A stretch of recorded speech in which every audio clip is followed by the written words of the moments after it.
Welcome to the first Deadlock Hero Spotlight. This is Mirage, Deadlock's new hero added in the September 26th patch. Mirage can be built either to deal a ton of damage thanks to his spirit scaling and abilities, or as a support that plays off the supportive value from his kit. The potential here is insane, and the amount of macro value that Mirage has, thanks to his unprecedented map presence, can win you games on its own. So let's just dive in how he actually works. Mirage's primary weapon is a slow-firing automatic carbine with a pretty manageable recoil and fairly high velocity bullets. But let's go over how his abilities work. Mirage's first ability, Tornado, lets him transform himself into a tornado and fling himself towards wherever you are aiming. Once you exit the tornado form, then you will have significant bullet evasion for the next few seconds. The bullet evasion is active for as long as you are made out of sand. Enemies hit by the tornado take a decent chunk of damage, and that damage scales with your spirit power. They get lifted up into the air for a short period of time, which renders them unable to move, and then they turn into easy targets. Enemies hit by the tornado can still shoot and use their abilities and items. They're just unable to move, with some exceptions. For example, if the ability or items would free them from the snare, like Ivy's statue form, which would be activated, and then she would obviously get out of the snare. The tornado can be activated midair, in which case you travel towards the crosshair, but on a downward trajectory. You can start a reload before activating your tornado, which lets you get some, but obviously almost never the full reload back.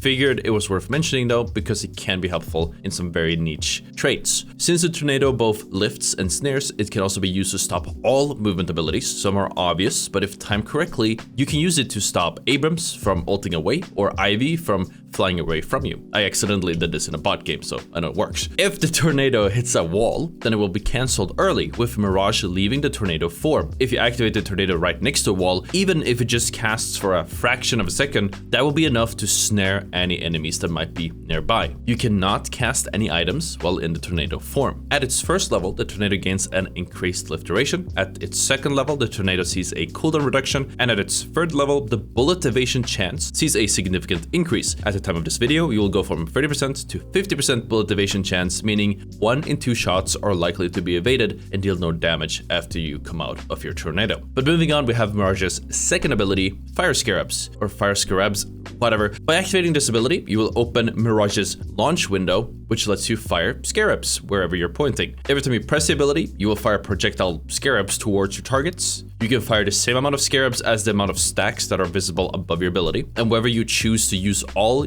your stacks or not, the ability will go on full cooldown once the launch window, which opened by you activating the ability in the first place, has closed. Enemies hit by a Scarab will receive a debuff, which lowers their bullet resistance and lets Mirage steal a flat amount of the enemy's max health, meaning that it not only heals him up if he is in full health, but it increases his own max health while costing them their own as well. If Mirage is full health, he steals maximum health from them. Their total health goes down for the duration of the debuff, but his own health will also increase, and he will be full health as well. The amount scales with spirit power and is not affected by items like healing booster. You can hit the same target with multiple Scarabs, but the effect will only apply once, so you're better off spreading it across several enemies to steal as much effective health as possible. If Mirage hits a non-hero with a Scarab, then it will only heal for a fraction of the amount instead. You can keep holding down your primary fire and shoot at your enemies and fire Scarabs at the target at the same time. The Scarabs don't seem to have a max range, but they do travel in an arc, meaning that they start dropping down over longer ranges. At its first level, Fire Scarab sees a cooldown reduction. At level 2, the amount of bullet resist removal from the Scarabs is more than doubled, and at level 3, there's a significant increase to the base amount of maximum health that is stolen. Mirage's third ability, Jin's Mark,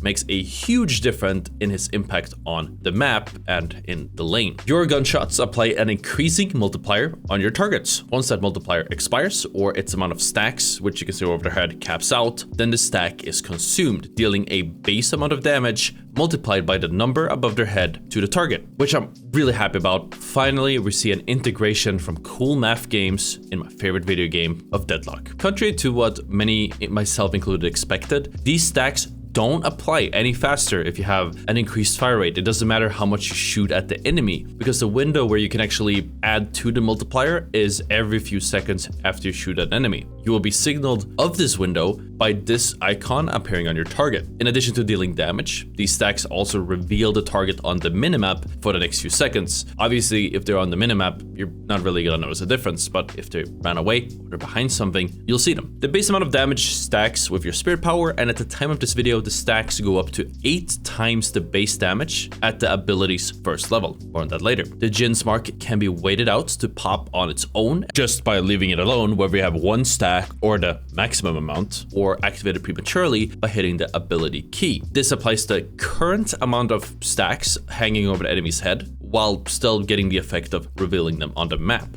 When manually activated, the Jin's Mark has a very short cooldown of a few seconds, so you can use it a lot more than you really think, practically all the time, to deal a frustrating amount of damage to anyone you're laning against. If you let stacks max out, then it will not go on cooldown, letting you use it against as many targets as you might want. The Jin's Mark doesn't seem to have a maximum range, meaning you could theoretically snipe enemies from across the map, hit them with the mark, and then immediately deal damage or follow it up with an ultimate, which we're gonna get to in a bit. At its first level, the Jin's Mark applies a significant movement slow for half of a second whenever you increase the multiplier, so when you shoot whenever the mark is visible. At its second level, the multiplier duration and base damage is increased, and at level 3, the max multiplier sees a significant improvement as well. And finally, we have Mirage's ultimate, Traveler. When activated, Mirage will be able to target any hero that's visible on the minimap, friendly or foe, and teleport to them. The teleport takes a few seconds to cast and lands Mirage at whatever position the enemy was at the time where he clicked them on the minimap when the channel started. After the successful teleport, Mirage gains increased movement speed and increased fire rate for his current magazine until the next reload. And this is where your third ability comes in clutch, especially if you might be chasing an enemy that keeps breaking line of sight. If you can hit them with your primary fire and get a stack in, then you can activate the ability, which reveals them on the map, even if they're out of sight, which then opens the opportunity for you to teleport right on top of them if you want to chase them. The map presence from your ultimate lets you pull off ganks at a record pace. You could just hop across the map if your teammates start a fight that you really want to join in. You also use the ultimate as a get out of jail free card if you want to push up lanes or split push or take any objectives that might be too risky to run back from, while still being able to get back to your teammates into safety, or maybe regroup with them in the mid to late game right when a big fight is about to start. When it comes to upgrading it, at its first level, you see a cooldown reduction. At its second level, the movement speed buff after Traveler is increased, and finally, at its third level, the fire rate from the ultimate is increased as well. At the time of this video, it's doubled from the ultimate's base amount. Mirage can be built in countless ways, and seeing as it was just released, we still have to wait and see what works the best. But as I said at the start of the video, we will most likely see some type of spirit build that enables his third ability, or a supportive utility and survivability build that lets him stay alive and provide stuns and other types of utility for his teammates. Going off his stats, I can also see some type of weapon damage and attack speed build doing really well, but we just need to get onto it and start trying things out and see what feels best. What I can say is that Ammo Scavenger seems very valuable, as securing a soul not only gives you an additional bullet that you can use to poke the enemy laner, but it also gives you additional spirit power, which means that you'll get even more juice out of any stacks you might apply. But yeah, hopefully this helps you guys get an idea of how Mirage works. There was a lot of misconceptions floating around, so I figured let's just start this series and see where it takes us. If you guys enjoyed the video and you want to stay tuned for future hero spotlights, make sure you subscribe, let me know in the comments you want to see more. I'm wasting my time. Anyways, hope you enjoyed the video. Thanks for watching. Till next time, peace out.